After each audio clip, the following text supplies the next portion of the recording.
Hello bachcho, let's read the question. The question says that a single electron orbits a stationary nucleus of charge Ze, where Z is a constant and E is the electronic charge. It requires 47.2 electron volt to excite the electron from the second Bohr orbit to third Bohr orbit.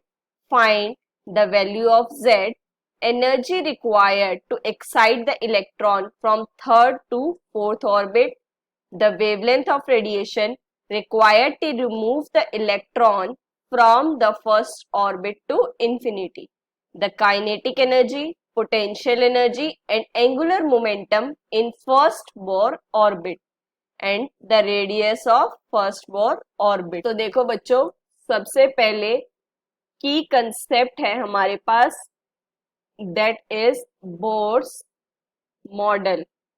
उसी में आपकी सारी चीजें cover हो जाएंगी. तो अब देखो क्या है ये सिंगल इलेक्ट्रॉन, मतलब कि हाइड्रोजन लाइक एटम है ना, क्योंकि डेफिनेटली बोला नहीं है कि हाइड्रोजन ही है, जेड बोला है कि कांस्टेंट है.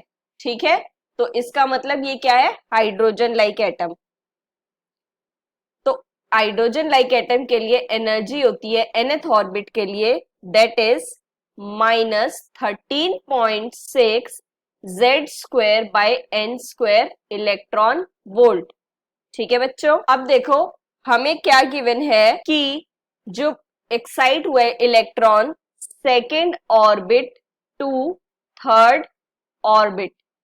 ठीक है बच्चों, तो अब देखो ऑर्बिट के अकॉर्डिंग क्या होता है हमारे पास, that is E N is equals to 13.6 Z square 1 by n1 square minus 1 by n2 square. ठीक है बच्चों, तो n1 कितना है हमारे पास 2 और n2 कितना है 3. तो वैल्यूज रखते हैं 13.6 Z square divided by 1 by 2 square minus 1 by 3 square. तो ये कितना आ जाएगा सॉल्व करने के बाद, जेड स्क्वायर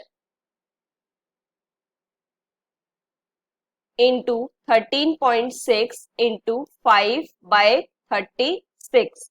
ठीक है बच्चों, अब इसमें कितनी एनर्जी दी है, अब इसमें कितनी एनर्जी दी है 47.2 इलेक्ट्रॉन वोल्ट. ठीक है, ये एक्साइट होने के लिए चाहिए. तो Z अगर हमें कैलकुलेट करना है, Z square is equals to 47.2 into 36 divided by 13.6 into 5.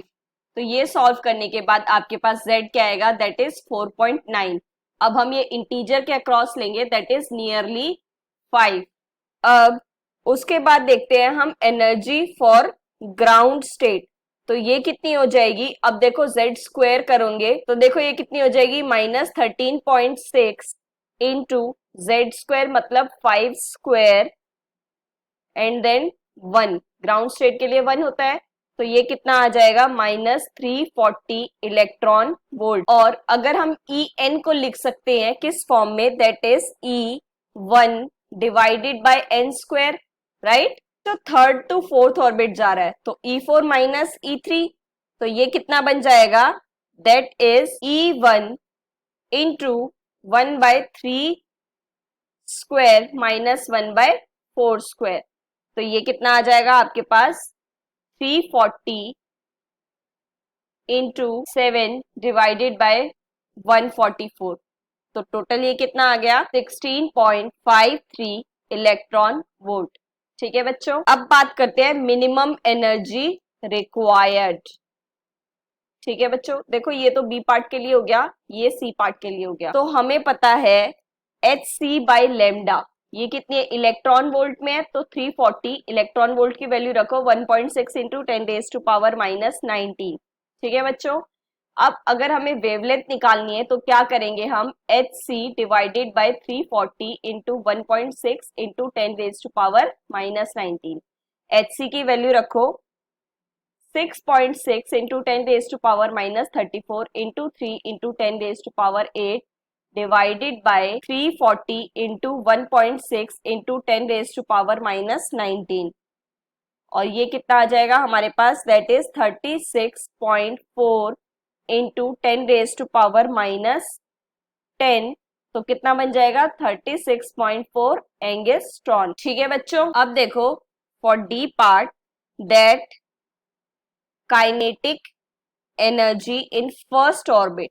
ठीक है बच्चों, मतलब -E1, ये कितनी है आपके पास 340 इलेक्ट्रॉन वोल्ट। अब अगर पोटेंशियल एनर्जी की बात करें तो वो कितनी हो जाएगी हमारी 2 टाइम्स ऑफ E1।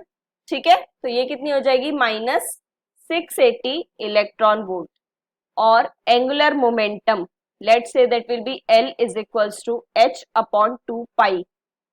सो इसकी वैल्यूज रखते हैं 6.63 into 10⁻⁻34 divided by 2 into 3.14 is equals to 1.055 into 10⁻⁻34 kilogram metre square पर सेकेंड। ठीक है, and then fifth part which is radius of first Bohr's orbit, then it will be Bohr radius, that is divided by Z, और ये कितना होता है हमारे पास, that is 5.3 into 10⁻⁻11 divided by Z कितना है 5, so that comes out to be 1.06 into 10⁻⁻11 meter। ठीक है बच्चों, so the final answers are Z is equals to 5 and that energy for transition 4 to 3,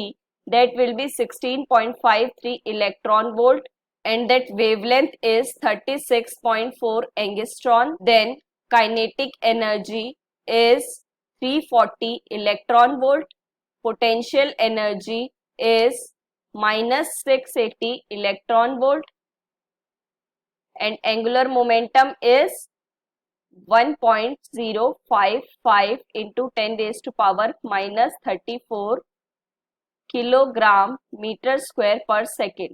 That is for A, B, C, D, and that for E part, that is radius is 1.06 into 10⁻⁻11 meter. ठीक है बच्चों, hope you understand it. Best of luck.